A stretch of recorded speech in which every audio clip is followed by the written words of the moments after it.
Shalom, sorry agak telat 1 menit, kurang dari 1 menit sih.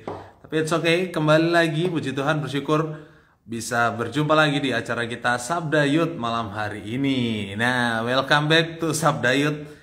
Kita sudah memasuki episode ke-11, luar biasa. Yeay, senang sekali karena panjang perjalanan kita, tidak terasa sudah memasuki episode 11. Nah, bagi teman-teman yang baru hadir, baru pertama kali hadir, saya ucapkan selamat datang, selamat berjumpa dengan kami dan bergabung bersama kami di Sabda Youth malam hari ini. Dan bagi teman-teman yang mungkin baru pertama kali gabung dan belum mengerti apa itu Sabda Youth, jadi Sabda Youth adalah acara ngobrol bareng dari Sabda tentunya, membahas topik-topik terkini, topik-topik anak muda, dilihat dari sudut pandang Alkitabiah, karena itu mendukung visi kami, yaitu mempersiapkan anak muda, generasi muda untuk melayani di zamannya, di generasinya. Nah, topik malam hari ini topik yang sangat menarik. Mungkin teman-teman juga sudah melihat di kiri atas sudah tertera AI akhir dari pendidikan, tanda tanya. Itu sebuah pertanyaan yang akan kita bahas bersama, kita obrolin bersama malam hari ini. Khususnya di malam hari ini karena tepat hari ini spesial Hari Pendidikan. Makanya kami angkat juga terkait pendidikan. Oke, tentunya aku nggak mau sendirian ngobrol malam hari ini. Aku akan ditemani beberapa teman-temanku yang menemani. Langsung aja kita invite. Nah, teman-teman, ini mungkin beberapa teman-teman yang baru pertama kali hadir. Bolehlah dari Ibu Yulia, Aldo, dan Sefli memperkenalkan dirinya supaya penonton kita juga semakin mengenal siapa Ibu dan juga teman-teman.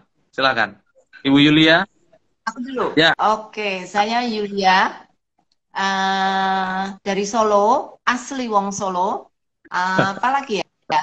Aku paling tua di antara yang lain. Senior. Um, Senior. Ya, sudah menikah, ada 1 anak. Oke. Ya, melayani di Sabda. Iya, salam kenal Ibu dan salam kenal teman-teman semua. Dan silakan Sefli selanjutnya untuk memperkenalkan diri terlebih dahulu. Iya, halo teman-teman, nama aku Sefli, nama pendeknya, kalau nama panjangnya Sefli. Waduh. Ya, aku aslinya dari Manado, sekarang sedang pelayanan dan stay di Jakarta, di salah satu gereja. Oke, mantap. Salam kenal Sefli juga. Untuk Aldo, silakan terakhir. Halo, kenalkan aku Aldo Re. Aku di sini paling muda gitu. Yang masih kecil. Ya. Aku juga dari Solo sama kayak Bu Yulia.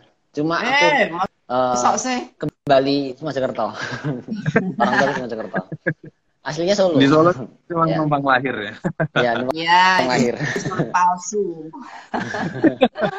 Oke, kita sebelum ngobrol nih sudah ramai, kita lihat beberapa rekan-rekan yang sudah hadir malam hari ini. Mungkin dari antara teman-teman juga ada yang mengenalnya. Kita boleh sapa-sapa mereka terlebih dahulu sedikit nih.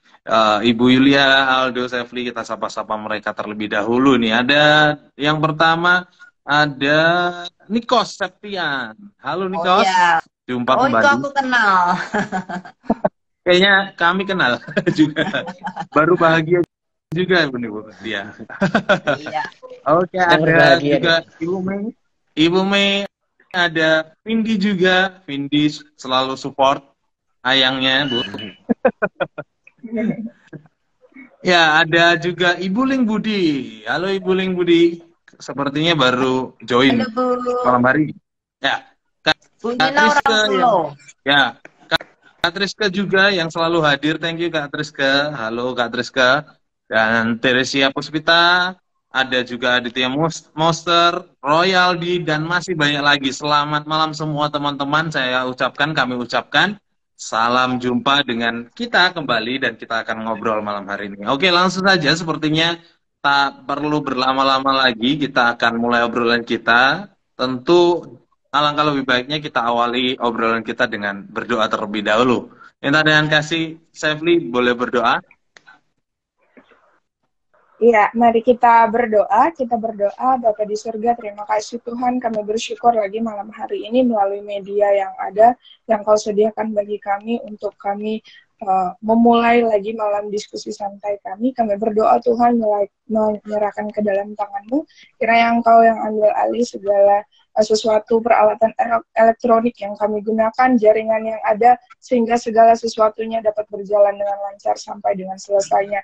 Kami berdoa menyerahkan ke dalam tangan-Mu, biarlah setiap materi yang ada yang akan kami bahas dapat menjadi berkat bagi kami, bahkan setiap peserta yang ada malam hari ini. Misalkan ke dalam tangan Tuhan, hanya di dalam nama Tuhan Yesus Kristus kami berdoa dan mengucap syukur kepada Bapa di surga. Haleluya. Amin. Amin. Amin. Thank you, Sefli. Oke, langsung saja ya teman-teman, kita obrolin topik kita, AI akhir dari pendidikan. Nah, teman-teman ini pasti sudah tidak asing dengan AI. Bahkan berita-berita akhir-akhir ini merebak, AI semakin naik daun istilahnya seperti itu. Bukan hanya soal AI satu sisi aja yang rame kan ChatGPT ya, tapi banyak AI alat-alat lain juga yang turut naik daun, yang bisa buat gambar otomatis, bisa buat video otomatis, dan masih banyak lagi jenis-jenis AI itu. Nah, tapi kita mau berangkat dari yang paling dasar nih, apa sih itu AI? Nah, teman-teman di rumah juga, ayo silahkan beri tanggapan kalau tahu teman-teman terkait AI ini. Nah, Aldo, sudah angkat tangan, sudah siap men-sharingkan nih. Silakan. Ya. AI sendiri itu sebenarnya kalau menurut perkuliahanku ya, aku kan juga kuliah soal IT juga ya, membahas soal AI. AI sendiri itu kecerdasan buatan yang khususnya dibuat untuk membantu manusia menyelesaikan masalah. Jadi ada kayak permasalahan nih, gimana caranya menyelesaikan, AI itu bisa membantu itu, bahkan menentukan jalan terpendek untuk menyelesaikan masalah itu. Nah, sebenarnya AI sendiri itu juga ada dari tahun 1950. Ayo, baru tahu kan? Aku belum lahir tuh. Ternyata ya udah tua banget ya. Ya, betul sekali udah tua. Tapi AI sendiri kan ada kepanjangannya ya kalau nggak salah ya.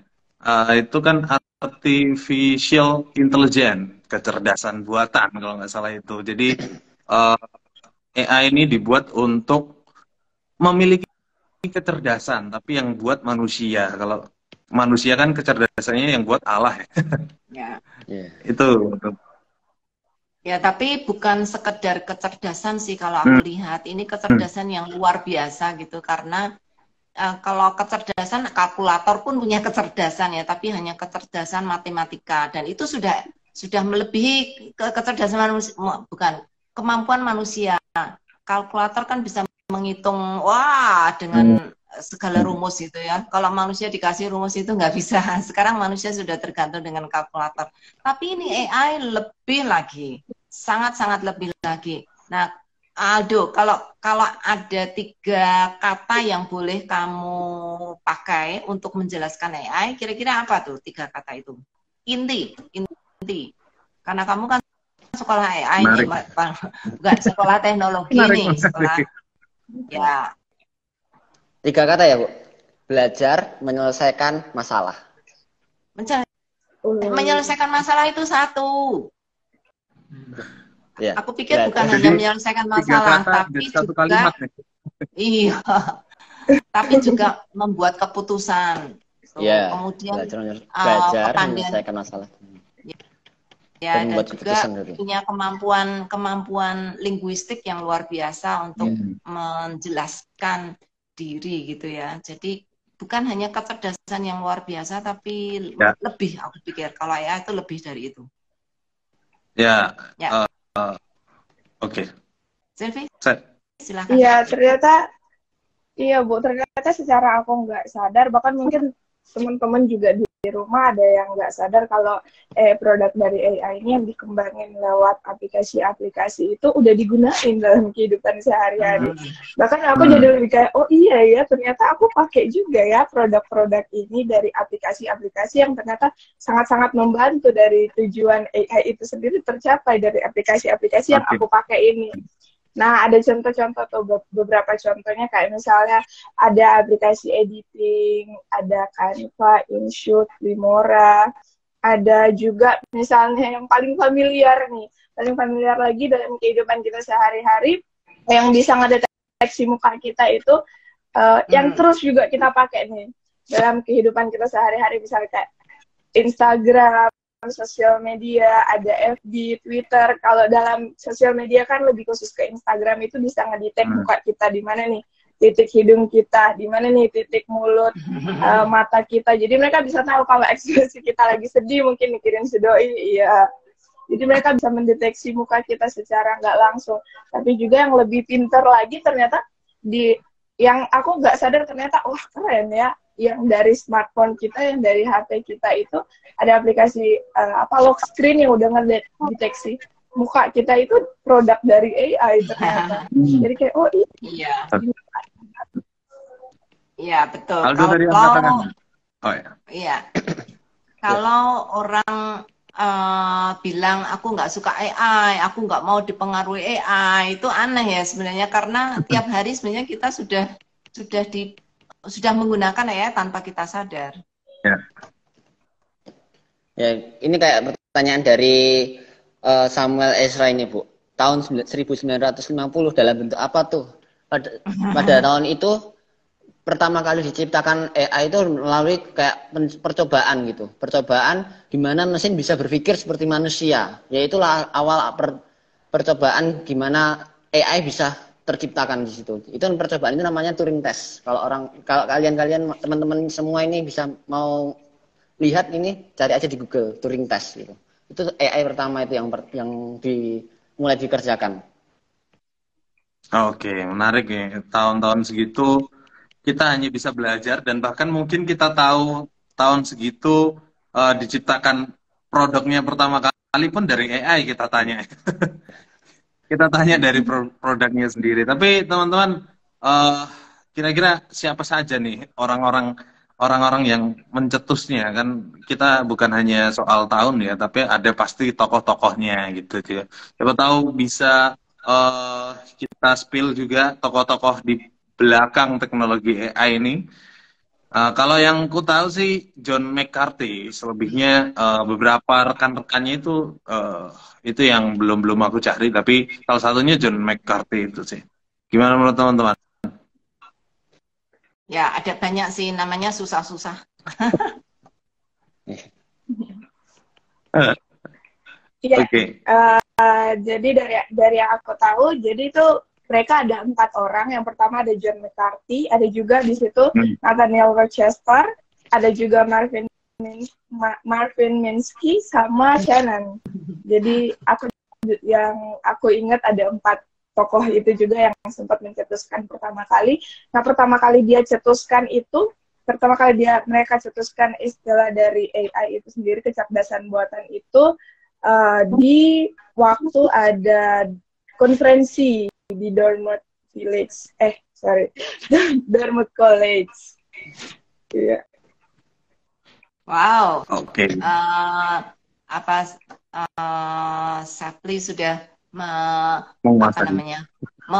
bukan hanya menguasai, tapi maksudnya sudah membuka sayap gitu ya, untuk kita melihat sebenarnya perkembangan AI itu luar biasa. Tahu nggak kalau Sabda juga sudah pakai AI? Tahun berapa coba Sabda mulai pakai AI? Tahu nggak? Pertanyaan yang sulit karena aku masuk Sabda pun baru 1 tahun, belum genap 1 tahun. Dan Sabda usianya kurang lebih sepantaran sama aku. Iya, 28 tahun ya. Sabda mulai pakai teknologi AI itu kira-kira mungkin tahun 2000-an ya. Ketika kita mulai mengembangkan intelligent search dan juga interlinear. Ya, program interlinear kita juga pakai itu gitu ya. Nah, berarti sebetulnya orang Kristen bahkan lembaga Alkitab yang benar-benar sebesar Sabda pun tidak anti teknologi ya Bu, sebetulnya kan. Tapi beberapa orang juga ada yang anti sebetulnya. Ya, memang sih setauku juga banyak orang Kristen yang nggak anti teknologi, tapi malah untuk teknologi satu ini kayak aku malah ragu-ragu sendiri. Apakah kekristenan itu bisa jadi tahu tentang AI, bagaimana mereka kekristenan memandang teknologi AI sendiri? Apakah dia bisa menggantikan fungsi pendeta sebagai pengkhotbah? Itu jadi satu pertanyaan besar itu. Oh, bisa. Ya, sampai sejauh ini sih sebenarnya ada pro dan kontra ya di dalam pandangan Kristen. Ada yang oke, ada yang pro, tapi ada juga yang tidak setuju gitu ya. Tapi di antara yang setuju dan tidak setuju ini mereka mengakui bahwa AI itu sesuatu yang melebihi ekspektasi manusia gitu ya. Sehingga mereka melihat apakah mungkin yang mereka persoalkan sebenarnya adalah apakah mungkin AI itu nanti akan punya personhood gitu ya, punya kepribadian sendiri. Kalau kecerdasan, saya kira semua orang Kristen mengakui bahwa AI itu benar-benar kecerdasannya melebihi bahkan exceeding gitu ya, kecerdasan manusia. Dan mereka melihat, nah yang nggak setuju itu karena mereka melihat bahwa AI itu tidak boleh menjadi tuan bagi kita. Kita harus menjadi tuan bagi teknologi. Jadi prinsipnya seperti prinsip Sabda yang selama ini Sabda pegang ya, bahwa teknologi itu hanya alat gitu. AI pun adalah alat. Bahkan AI pun kan dibuat oleh manusia gitu ya. Tetapi memang ini lebih istimewa daripada teknologi-teknologi yang sudah dibuat oleh manusia karena ini bisa mengontrol hidup manusia kalau manusia tidak hati-hati. Dan yang ditakutkan oleh orang-orang Kristen adalah apakah teknologi AI ini akan dipegang oleh orang yang punya etika yang baik. Nah, itu yang menakutkan itu sih untuk kebanyakan orang Kristen. Oke, betul sekali Bu. Setuju sih bahwa tetap ada pro kontra gitu untuk kemajuan teknologi, bahkan sejak zaman dulu ya. Sejak Yesus ada pun dengan kemajuan yang saya kira Yesus cukup visioner ya. Tapi ada pertentangan juga, tapi juga ada yang mendukung. Nah, termasuk dalam teknologi ini ya. Pasti ada yang mendukung, ada yang menolak. Tapi kan yang paling penting sebetulnya apa nilai-nilai orang Kristen hargai dalam pengembangan teknologi ini. Pasti ada sesuatu yang bisa diambil, sesuatu yang bisa ada hikmahnya lah, kurang lebih bahasa mudahnya ya. Iya, sebenarnya memang berguna sekali ya AI itu. Tapi kalau saya lihat ada satu gereja yang sebenarnya menjadi patokan yang sering suka saya dijadikan patokan iman kalau bisa dibilang. Tapi juga membantu saya secara pribadi dalam kehidupan sehari-hari itu. Jadi salah satunya yang mereka tanggapi itu soal kemajuan ini dan yang mereka ambil untuk lakukan dalam kehidupan sehari-hari itu sebenarnya untuk menolak kayak gitu nggak ada, tapi mereka itu lebih ke melihat justru respon dari manusia ini dalam perkembangan AI ini. Mereka melihat kalau manusia itu meresponi dapat menaklukkan apa yang sudah Tuhan ciptakan untuk manusia. Jadi betul-betul mereka melakukannya dengan menanggapi dengan baik. Ya, ini kalau lihat ada respons dari teman-teman yang ada di rumah gitu ya. AI itu asisten pribadi Kak Rey. Contohnya Google Assistant ya, betul. Memang dia harusnya jadi asisten, dia bukan our master gitu, tapi dia itu pembantu kita gitu. Nah, kalau posisinya itu tidak dikacaukan, maksudnya kita tuh tetap di atas dan AI ada di bawah. Saya pikir harusnya orang Kristen nggak perlu takut gitu ya, karena kita punya morality dan kita punya kebijaksanaan yang dari Allah, yang diciptakan oleh Allah gitu. Allah sendiri yang menciptakan kita, sedangkan AI itu diciptakan oleh manusia. Jadi AI itu kan diciptakan oleh ciptaan gitu, bukan oleh pencipta. Sedangkan kita diciptakan oleh pencipta. Harusnya tidak ada rasa cemburu, kekhawatiran. Ya. Ya, setuju juga sih kayak perkataan Ibu tadi. Dari AI sendiri kayak kalau kita terlalu kayak mengikuti apa kata AI, terlalu benar-benar terpaku oleh AI itu kayak rasanya kok kita malah kalah sama penciptaan kita ya. Jadi kan gitu. Seharusnya kita harus benar-benar berhikmat dalam menggunakan AI itu. Tuh. Emang kalau kata orang AI lebih pintar daripada manusia, tapi yang menciptakan siapa kan? Kita harus lebih pintar. Ya. Betul. Nah, aku juga sepakat ya kalau kita tahu positioning atau kita tahu posisinya kita di mana, AI di mana, Tuhan di mana. Sebetulnya AI sangat banyak memberikan manfaat juga untuk pelayanan, nggak harus nggak bisa dipungkiri ini karena eh, khususnya corona kemarin ya banyak yang pakai teknologi, banyak pakai AI, bahkan ada gereja yang sudah membuka di dunia metaverse, salah satunya juga kan pasti tentu ada AI di dalamnya gitu. Jadi emang kalau tahu posisi akan sangat banyak memberikan manfaat khususnya untuk pelayanan. Nah, apalagi kalau kita bicara pendidikan tadi, harusnya sih juga memberikan banyak manfaat juga. Itu sih. Ya. Nah, tapi di dunia pendidikan itu yang sedang diributkan sekarang ini adalah apakah keberadaan AI yang nanti dipakai di pendidikan, di sekolah misalnya, apakah itu akan mengubah cara siswa belajar, apakah itu akan memberi dampak negatif gitu ya. Karena kalau AI sudah ada, terus guru untuk apa gitu ya. Oh nggak tahu sih, kalian kalau aku sih zaman aku tuh kita respect banget dengan guru gitu ya. Guru tuh is everything. Kayaknya pengetahuan kita tuh benar-benar kita dapat tuh dari dia dan kita tuh respect bukan hanya pengetahuan dia, tapi juga personality dia. Kita punya respect terhadap kewibawaan dia gitu-gitu ya. Nah, sekarang kalau AI lebih menguasai dunia pendidikan, nah itu pertanyaannya. Nah, iya, Bu. Sebenarnya kalau dari dampaknya semua teknologi ada juga punya dampak positif sama dampak negatif, sama juga kayak AI. AI sendiri punya dampak positif sama negatif. Kalau dari dampak positif kan semakin giatnya sebenarnya anak-anak bisa punya proses pembelajaran yang lebih cepat, lebih efisien juga waktunya mereka. Kalau misalnya memang dulu ada produk-produk dari AI sendiri, dia pakai ChatGPT, mereka bisa, kalau di situ dia tanya satu pertanyaan, ChatGPT langsung bisa menjawab dengan tepat lagi jawabannya. Misalnya ada soal matematika, dia bisa langsung, mungkin juga dia bisa langsung kasih, ChatGPT sendiri bisa kasih jawaban dengan lebih mempermudah siswa itu untuk memahami. Kalau mungkin di guru dia susah, di ChatGPT dia bisa menjawab dengan mudah.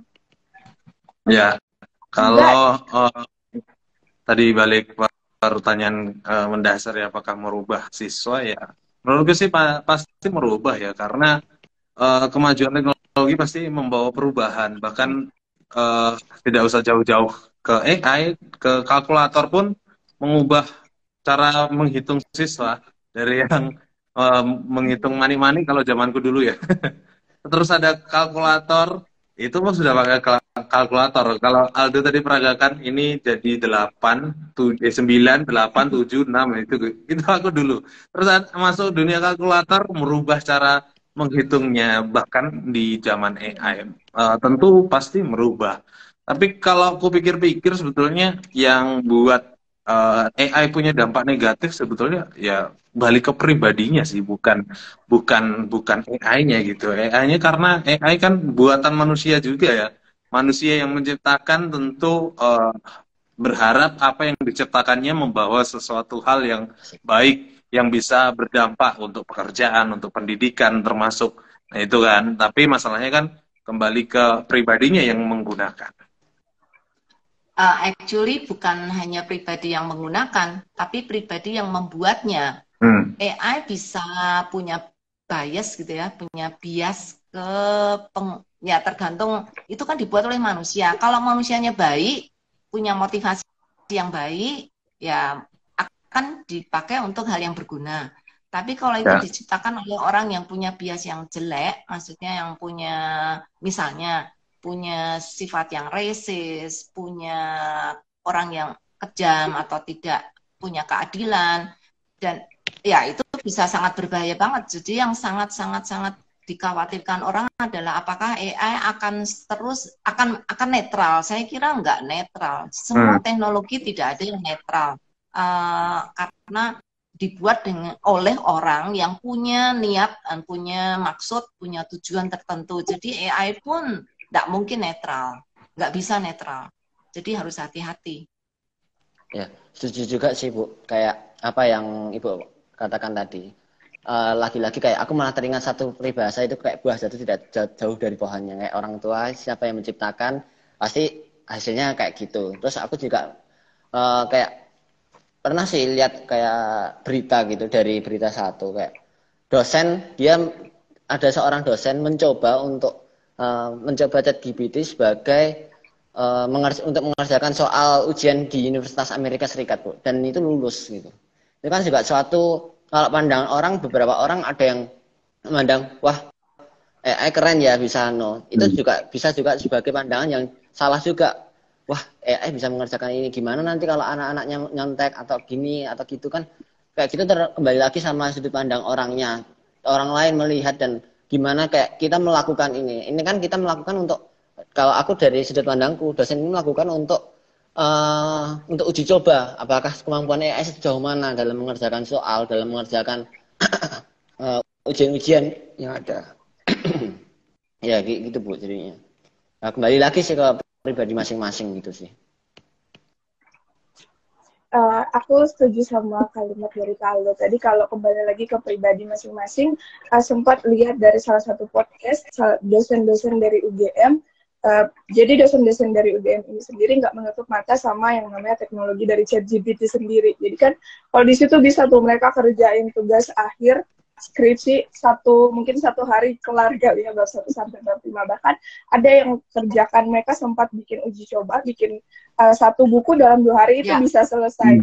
Tapi di situ kembali lagi ke individunya. Jadi dosen-dosennya bikin kayak dosen-dosennya bikin proses belajarnya, jadi tetap mahasiswanya itu mencari sumber, terserah dari manapun. ChatGPT sendiri pun bisa mereka ambil sumbernya, tapi kembali lagi ketika pas masuk di kelas mereka bikin kayak menanyakan kembali pendapat sendiri dari proses yang mereka dapat dari pembelajaran yang mereka dapat dari sumber manapun. Jadi tetap di situ ada yang namanya proses belajar dari mahasiswa sendiri. Jadi sekalipun ngaku di ChatGPT, mereka tetap ada proses belajarnya di situ. Oke, tadi angkat tangan siapa nih? Duluan hilang tadi. semua. Ibu dulu aja nggak apa-apa. Hah? Ibu dulu apa aku dulu? Oh, aku cuma nanya tadi siapa yang angkat tangan duluan. Enggak, Tadi Aldo. setuju sih. Tadi Aldo. Ya, aku tadi mau ngomong apa malah lupa sekarang. Apa namanya, yang seharusnya berubah itu sebenarnya adalah gurunya atau dosennya. Kalau sistem belajar kayak sistem belajar Indonesia itu guru atau dosen itu hanya mengharap anak-anak didiknya itu untuk menghafal, itu sebenarnya nggak punya value apapun gitu ya. Itu GPT akan jauh lebih pintar, dan guru-guru seperti itu tidak akan dibutuhkan di masa yang akan datang karena AI jauh lebih pintar dari mereka. Jadi sebenarnya yang ini dari segi baiknya ya di dalam pendidikan ya, dosen harus berubah, terutama dosen yang malas, terutama dosen yang sistem pengajarannya itu hanya menghafal, terus dosen yang hanya mengajar karena untuk dapat salary gitu ya, untuk dapat gaji saja, tidak memperhatikan kepribadian, tidak memperhatikan nilai-nilai dari siswanya gitu ya. Itu yang harus itu harus berubah gitu. Ya. Sama nih juga ada yang memberikan komentar dari Ibu Deborah Wisnu. Saya ngajarin murid saya pakai ChatGPT untuk kerjakan beberapa tugas. Nah, ini salah satu dosen atau guru yang baik nih mengikuti tren teknologi. Seperti yang Ibu tadi bilang ya, bukan hanya muridnya tapi dosennya pun ikut. Tapi ini ada satu pertanyaan yang mungkin susah, yang aku sebagai orang yang bukan teknik nggak bisa jawab sebetulnya. Tapi menarik juga. Apakah bedanya antara generatif AI dengan AI yang menolong di belakang layar, algoritma, sistem rekomendasi, dan lain-lain? Bisa dibantu nih dari pertanyaan dari Kak Nikos. Ayo, Aldo. Ya, sebenarnya bedanya generatif AI sama AI yang membantu di belakang layar itu sebenarnya, kalau menurutku ya, ini menurutku pendapatku pribadi. Itu bentar, aku mengumpulkan kalimatnya lupa, bingung. itu tergantung dari prosesnya. Kalau generatif AI, dia itu benar-benar mengenerate semua dari kata-kata, dia benar-benar mempelajari dari semua dia melakukan deep learning, dia melakukan pembelajaran dari kata yang kita request itu tadi untuk menghasilkan suatu produk baru gitu.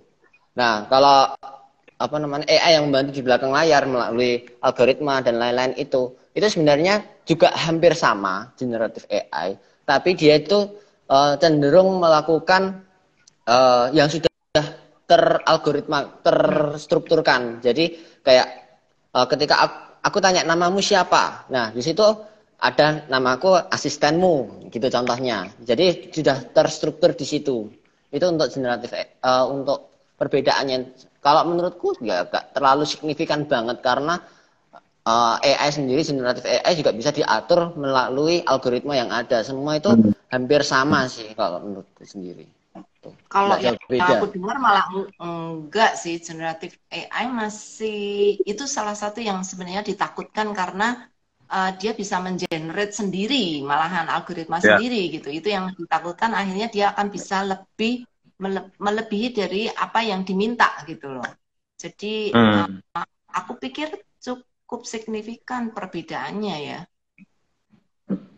Kalau yang di belakang layar itu kan sudah ada batasan-batasan dan itu memang, dan mungkin datanya tidak se-huge kalau generatif AI itu semua apapun gitu ya masuk di situ. Kalau sedangkan yang ini kan ada batasan data apa yang dipakai, datasetnya tidak seluas kalau seperti kayak generatif AI gitu ya kayaknya nih. Ya, Safri dan aku sudah mulai bingung nih. Kalau masalah. Oke, ini ada juga. Oh, ya, silakan. Aku jadi teringat sih satu kayak percobaan dari Google, namanya Lambda. Dia udah uji coba dari tahun 2019 kalau nggak salah. Itu dia merupakan salah satu AI yang wow banget. Dia itu memiliki, malah konon katanya dia memiliki suatu perasaan di situ. Dia bisa pihak Google sudah menerapkan perasaan di AI itu. Jadi dia bisa mengetahui, oh kalau dia lakuin kayak gini berarti aku harus kayak gimana gitu. Jadi memiliki perasaan gitu, nggak kayak yang algoritma tadi yang kayak Ibu ngomongkan ya. Jadi benar-benar dia bisa membuat kata-kata melalui perasaannya, melalui algoritma yang ada dan menjadikan algoritma yang baru sendiri. Ya, itu sangat wow banget teknologi sekarang. Ya, makanya kan nggak sama sih, cukup signifikan sih bedanya. Ini masih ditakutkan ya. Tapi selama ini kan yang masih yang masih aman gitu, maksudnya itu karena masih ada batasan-batasan etika yang diterapkan di dalam kayak yang ChatGPT gitu ya, AI yang sekarang ada itu masih dibatasi dengan nilai-nilai etikal yang cukup kuat gitu. Cuman suatu ketika kalau jebol, nah itu saya nggak tahu implikasinya akan sejauh mana. Karena kayak kita kalau kita tanya di AI tentang hal-hal pornografi atau tentang kekerasan atau tentang bunuh diri, kemungkinan besar tidak akan dijawab. Ya, jadi memang sudah ada batasan-batasan tertentu karena mereka punya nilai-nilai etika yang masih dijaga lah gitu ceritanya, masih cukup oke gitu. Cuman ya itu sampai kapan ini akan terjaga seperti ini? Ya. Sepakat, betul sekali. Tidak tahu sampai kapan dan makanya itu isu etika, kejujuran, hak cipta dan lain-lain itu akan selalu ada dan bahkan mungkin akan mengiringi berjalan bersamaan gitu karena memang ya inilah tantangannya gitu kan. Kita pakai AI, kita juga punya kendala atau isu-isu yang masih mengiringi dan berjalan di sampingnya yang terus menyertai. Itu sih menurutku. Ya. Ya, jadi kan kalau AI sebenarnya berkembang, kemajuan teknologi kan kita nggak bisa ukur ya, karena memang ada terus yang terus mengembangkannya dan memang ada di itu. Jadi terus-menerus berkembang dan terus-menerus ada pembaharuan. Nah, yang masih jadi pertanyaan yang masih aku pikirkan itu sampai sekarang, AI itu kan terus berkembang. Jadi terus ada tantangan juga yang dihadapi sama pendidikan di masa depan nih. Banyak juga kan isu-isu yang sebenarnya belum tuntas, belum selesai. Misalnya ada contoh kayak plagiarisme, ada juga isu-isu tentang tentang lapangan pekerjaan yang bakal tergantikan, atau misalnya guru-guru kira-kira nih bakal di nama AI atau enggak ya. Nah, jadi banyak sekali yang sebenarnya belum selesai karena teknologi juga semakin berkembang. Betul. Nah, itu jadi tantangan bagi kita juga, bagi semua kita. Apa yang bisa kita lakukan, apa yang bisa orang Kristen lakukan juga untuk turut ambil bagian itu. Salah satunya tadi Bu Evi bilang, ya kan, bahwa mempersiapkan atau memberikan soal pakai ChatGPT. Bahkan ada teman-teman tadi, Tere bilang, AI dan Tuhan, AI dari Tuhan seharusnya kita pergunakan untuk pekerjaan Tuhan. Juga ada antisipasi juga dari Ibu Mei, Kak Mei, segala hal bisa jadi berhala termasuk AI. Perlu hikmat dalam penggunaan AI. Nah, termasuk juga beberapa rekan-rekan ini dari AD Finju, teknologi berasal dari Allah, dialah sumber untuk sumbernya, dialah sumbernya, dan untuk dia segala sesuatu diciptakan. Sebagai manusia, justru kehadiran AI harus bersinergi dengan iman kita untuk menyampaikan kabar baik. Luar biasa. Nah, itu kan seharusnya yang menjadi sumbangsih kita, yang seharusnya kita lakukan untuk kita bisa terapkan dalam menghadapi situasi, dalam menghadapi tantangan gempuran AI ini yang semakin gencar juga. Ya, sangat dimungkinkan bahwa pelayanan akan bisa lebih maju dengan AI gitu ya. Karena itu bagi orang Kristen gunakan apa yang kita tahu, gini. Kita sendiri sebagai orang Kristen harus punya prinsip Kristen yang jelas dulu gitu ya. Sehingga ketika kita memakai alat-alat itu kita bisa menilai ini benar nggak ini dilakukan begini gitu ya. Ketika kita punya prinsip Kristen yang jelas, maka ketika kita menggunakannya, kita tahu bahwa teknologi itu hanya alat, dan kita tahu apakah itu bisa dipergunakan dengan jahat, bisa. Misalnya itu tadi ya, kita mengaku-ngaku bahwa ini adalah original pikiranku sendiri. Wah, ternyata itu sebenarnya dia ngambil dari AI gitu ya. Jadi ya, sebagai orang Kristen kita harusnya dituntut untuk punya standar yang lebih tinggi sekarang, karena kalau kita nggak punya standar yang tinggi dalam hal moralitas, maka kita bisa menggunakan AI untuk memperkaya diri atau untuk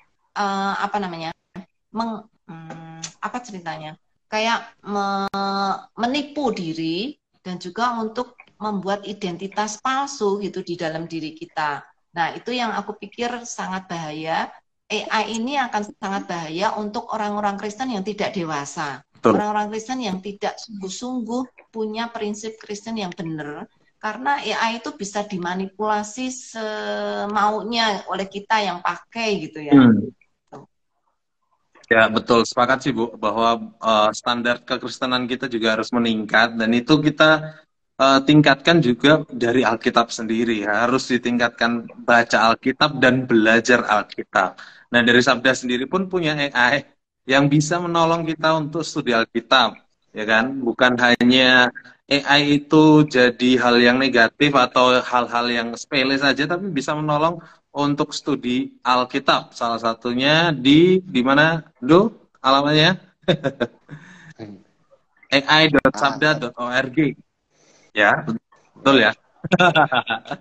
Nah, itu bisa dikunjungi teman-teman, bisa dicoba bahwa itu bisa meningkatkan pengetahuan kita, pemahaman kita akan Alkitab, studi Alkitab menolong kita juga tentunya. Nah, itu salah satu manfaat harus ditingkatkan. Nah, kita kembali ke topik kita, pendidikan nih teman-teman. Apa yang kita harapkan nih untuk masa depan pendidikan yang akan datang? Bagaimana pendidikan akan berjalan, apa nih harapan kita untuk pendidikan yang akan datang? Boleh sharingkan nih teman-teman. Tadi Aldo udah angkat tangan. Ya. Kalau menurutku sih harapannya ya makin banyak orang yang berhikmat lah dalam penggunaan AI sendiri. Nggak cuma menggunakan as is apa yang kita generate dari AI, tapi kita juga harus menggunakan akal pikiran kita untuk mengolah data itu lagi menjadi data yang baru, yang benar-benar bisa menjadi berkat bagi orang lain juga. Ya, jadi kadang-kadang kita harus ngetes nih. Oke, kalau ada pertanyaan gitu ya, kita coba jawab sendiri sebelum kita cari jawaban itu di AI, supaya kita tidak tergantung. Apakah pengetahuan kita itu memang bersumber dari proses kita berpikir dan pola pikir kita itu memang benar-benar kita sendiri ngerti gitu, bukan langsung pergi ke AI lalu ambil apa saja yang AI ngomong gitu, terus habis itu kita hafalin gitu ya.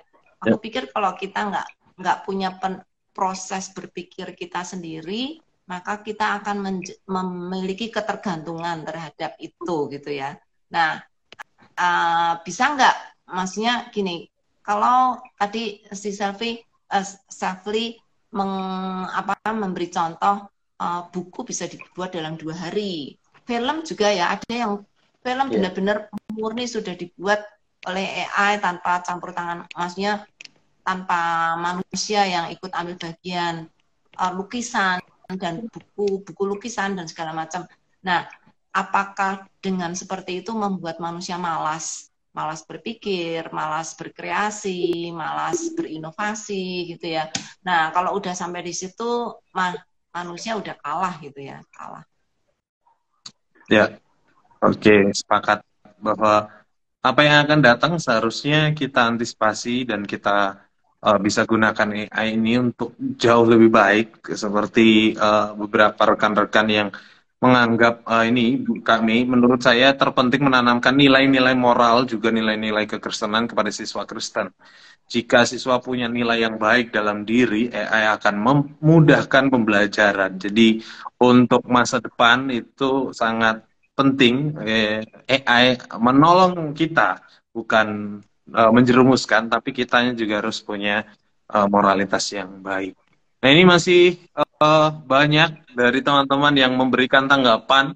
Tentu kami ucapkan terima kasih, sangat senang kami karena teman-teman turut berdiskusi juga bersama-sama dengan kami nih. Mungkin saya boleh bacakan karena waktu juga yang mengharuskan kita akan segera berpisah di detik-detik akhir ini.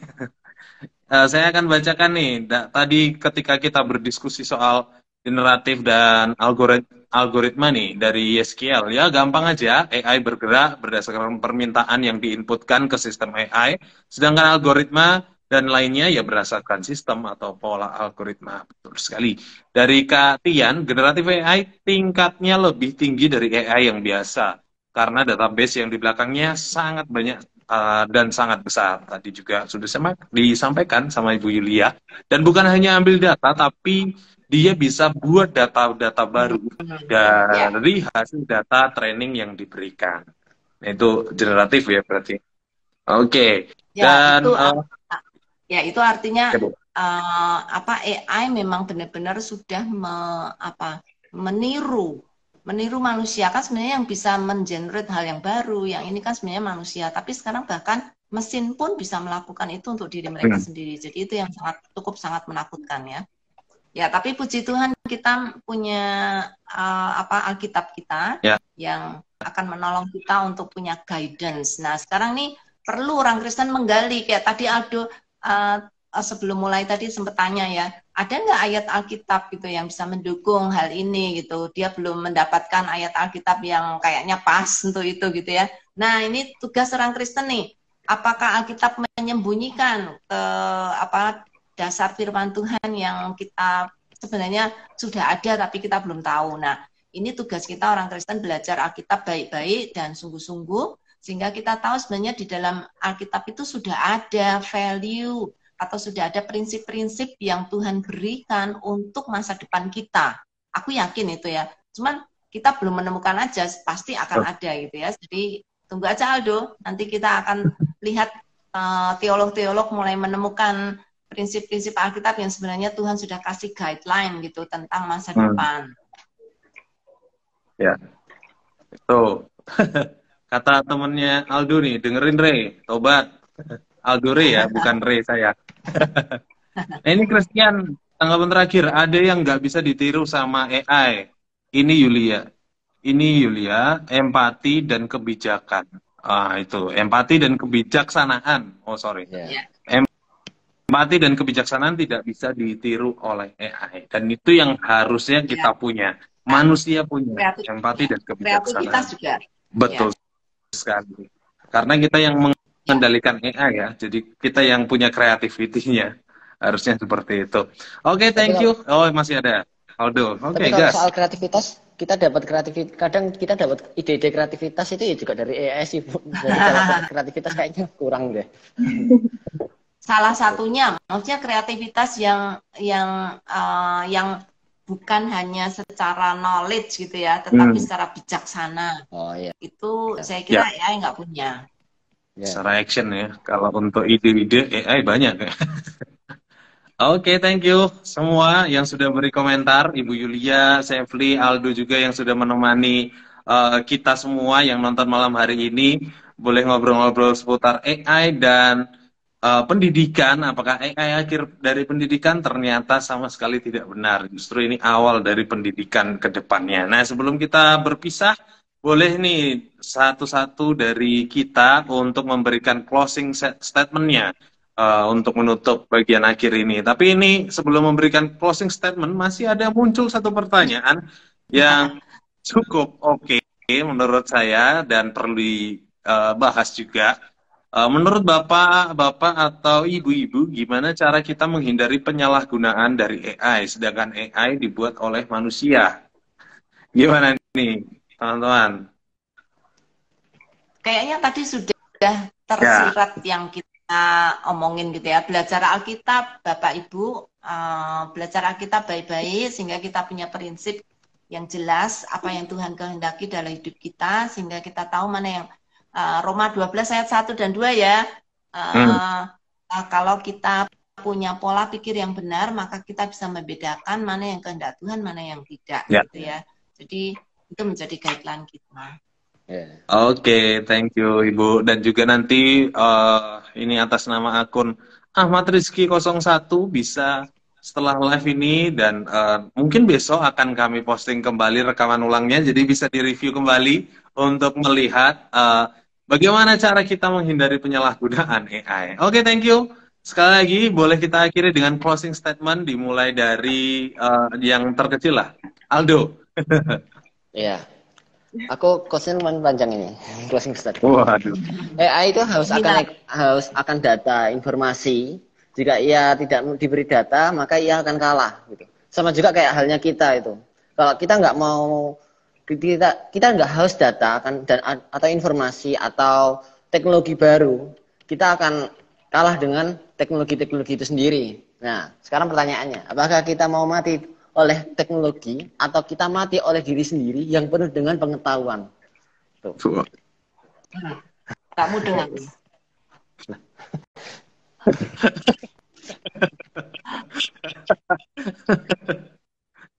Coba ulangi lagi Do, sedikit lebih ringkas dan relax. Ya intinya gini. Itu si Aldo tuh rumit, membuat diri sendiri rumit. Oke, boleh Sefli. Oke, ya, Do, lanjut. Ya. Intinya gini, kalau AI kan dia haus data, jadi benar-benar dia ingin belajar terus-menerus. Kenapa kok kita enggak gitu? Kita harus juga mau belajar. Mau terus-menerus menerima data informasi. Kita harus mau terus berkembang gitu. Jangan kalah sama AI. Iya. Ya, ada satu peribahasa Aldo. If you stop learning, you stop growing. Ya, betul sekali. Oke, thank you Do. Silakan lanjut, Chef. Iya, dari aku kemajuan teknologi itu kan akan terus berkembang. Kita nggak bisa mengontrol atau membatasi ruang gerak dari AI. Tapi kita bisa mempersiapkan diri kita untuk bergerak maju dan memaksimalkan AI dalam kehidupan kita masing-masing supaya kita nggak ketinggalan, tapi juga nggak menyalahgunakan. Nah, yang paling terakhir banget nih, kemajuan teknologi adalah hal yang baik selagi kita memanfaatkannya dengan benar. Jadi, gunakan dengan benar supaya kita tetap menjadi berkat. Amin. Oke, dariku nanti terakhir Ibu Yulia. Dariku AI ini diciptakan manusia, jadi ketahuilah posisi kita ada di atas dari AI. Kita yang bisa mengendalikan AI, jangan AI mengendalikan kita. AI baik selagi kita memanfaatkannya juga dengan baik. Imbangi juga dengan perubahan akal budi yang baik, yang sesuai dengan firman Tuhan, dan hiduplah oleh iman kepada Yesus Kristus, karena itu yang akan menuntunmu memanfaatkan segala sesuatu yang ada di dunia ini.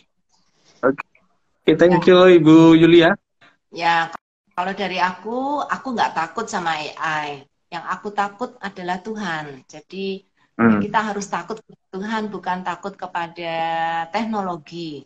Nah, kalau Tuhan izinkan teknologi ada di dunia ini, dan sekarang bahkan ada AI di dunia ini, pasti Tuhan punya maksud. Jadi kita harus mencari tahu nih, apa kehendak Tuhan, apa mau Tuhan, apa rencana Tuhan dengan keberadaan AI saat ini. Jadi jangan cuma nolak saja gitu ya. Kalau ada, tidak ada satupun yang terjadi di dunia ini tanpa izin Tuhan. Kalau Tuhan izinkan itu ada, pasti ada maksudnya.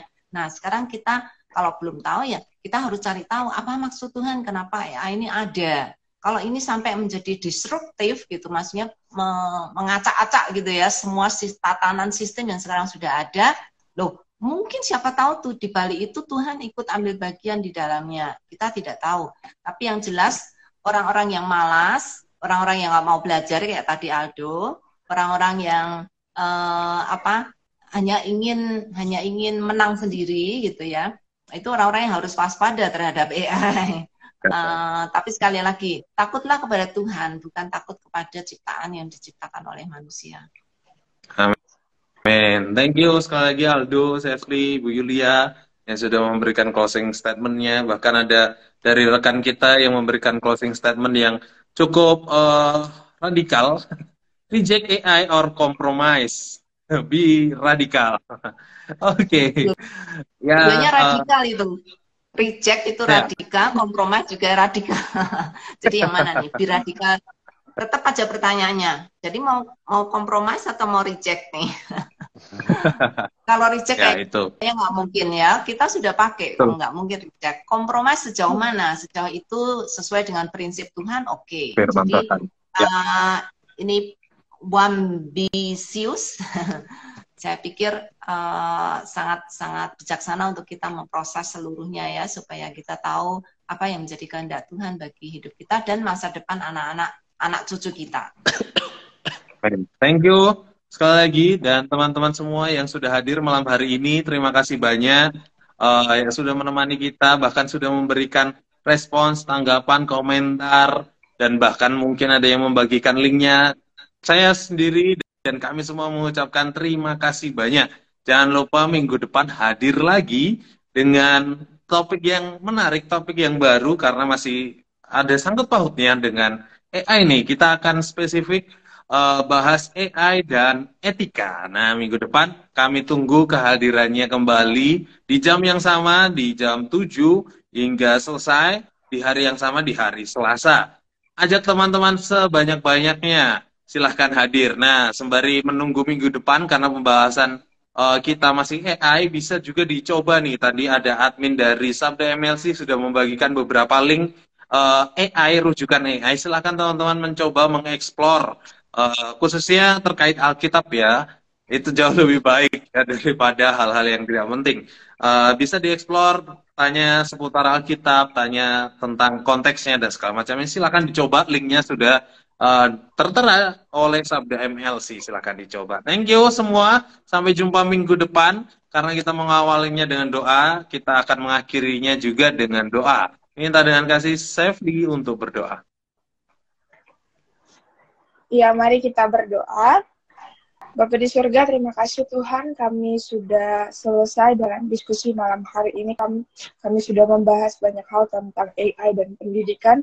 Doa dan harapan kami Tuhan, kami boleh terus berjalan sesuai dengan kehendak Tuhan, terus menyesuaikan dengan kemajuan teknologi yang ada, tidak ketinggalan dengan teknologi, tapi juga kami tidak menyalahgunakan teknologi yang ada. Terima kasih Tuhan, kami menyerahkan ke dalam tangan-Mu, biarlah Engkau terus berikan kami hikmat yang daripada Tuhan, supaya kami dapat menggunakannya sebijaksana mungkin. Terima kasih Tuhan, waktu-waktu kami ke depan, aktivitas kami selanjutnya, kami serahkan ke dalam tangan Tuhan.